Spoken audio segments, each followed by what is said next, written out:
Hello and welcome to another episode of Vic's World. Been a while, been a bit busy. I know we're going to annoy a few people by being the broadcast again, and we'd invite you to get used to it. This week we're going to talk about relationships. You wouldn't think you'd have to be that complex a thing, you know, either somebody wants you to visit, somebody doesn't want you to visit, they want you to do things, you don't want to do things. Get a relationship agreement. Get a visitation agreement. Get an agreement for everything you may or may not do, want to do, don't say, because you could end up in court. Yes. One guy was recently taken to court. A lady invited him over. He put the moves on her, as they say. She didn't like it. He's charged. I don't know how that works. He's got no proof, nothing in writing that says she invited him. She might even say she didn't invite him. What are you going to do? Somebody invites you over, you think, oh, well, they're going to invite you for coffee or whatever it is. Next thing you know, boom, cops are at your door. Clink, clink. You've got to prove that whatever you did or wanted to do or intended to do wasn't by invitation. So if anybody invites you for anything, get something, a text, send it to somebody for safekeeping. Find out what it is they really want. Now, it's very hard when a woman invites you over because you don't really know. We don't really know, do we? They don't really know. But they think that we should know whatever it is they may want to know, right? We should know. Anyone that's ever had a disagreement with a woman knows that. The guy, or we all know that whatever it is we said or didn't say, did or didn't do is wrong. So, if you get invited over, just get something in writing.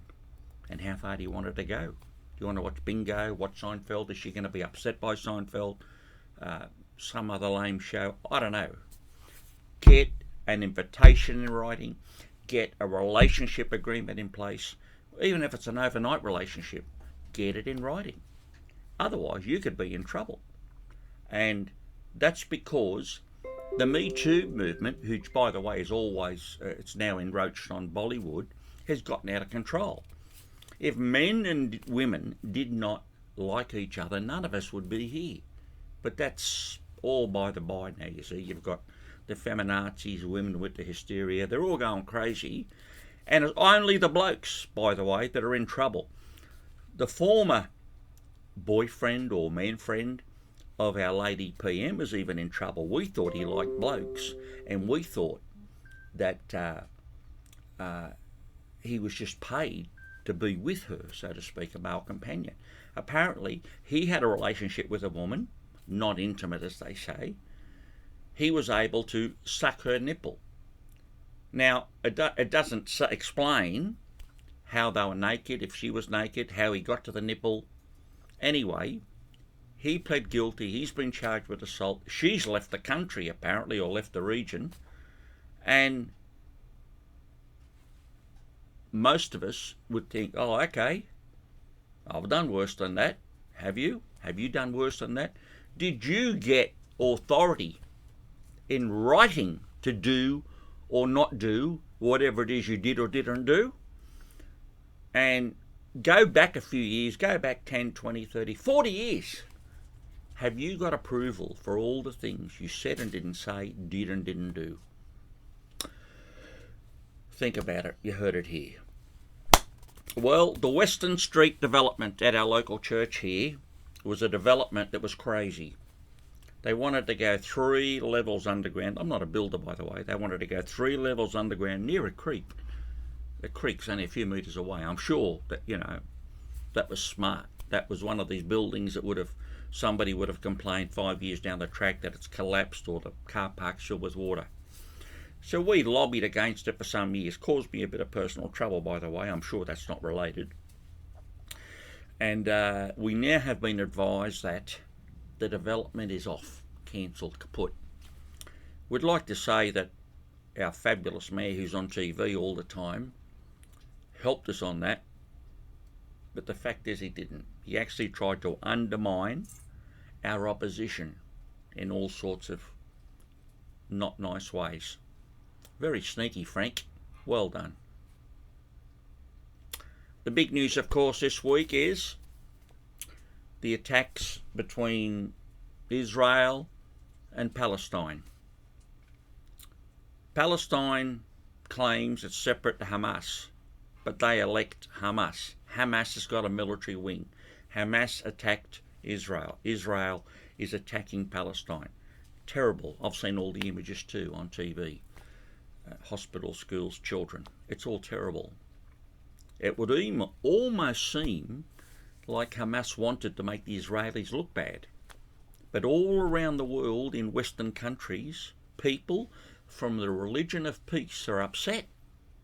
They're upset because we don't share their outrage against Israel. They're not upset that Israel got attacked and I think it was 1,200 or 1,400 people were killed. They're not upset about that. They're upset because we don't share their anti-Semitism. And that's what it's all. It's happened in the US, England, here in Australia.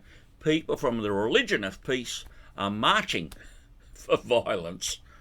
Think about that. Well, I get asked a lot about gifts. What sort of gifts should I buy him or her or whatever? First, of course, make sure you have consent to give a gift because people get upset and offended. I get offended because nobody's actually offended me. They've attacked me but not offended me. If there's really somebody special and you feel you've got the rights, the rite of passage, chips is my favourite. And if you really want to go all out, twisties are the go. Yep, twisties, that's my favourite. Let's talk about lingo now. Aussie lingo or slang is something that has been lost. So I think that every episode we should give you a bit of an Aussie ocarism, if you like. And the one for today is on ya. Yeah, not good on you. No. On you. On ya. On ya. Well, you'll be pleased to know that recently I've been practicing walking with my phone. Yes, you know. Now, the objective of the exercise, I'm sure, because everybody else is doing it, especially the younger people, they're walking, and I almost had a woman, Sheila, goes across the road. Oh, she's on her phone. Anyway, kids walk into you. The object of the exercise is not to watch where you're going. Look at the phone, because the phone is going to help you.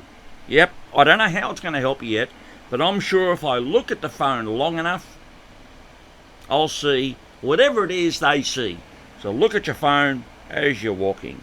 This is Vic's World. Like, share, subscribe, help, support.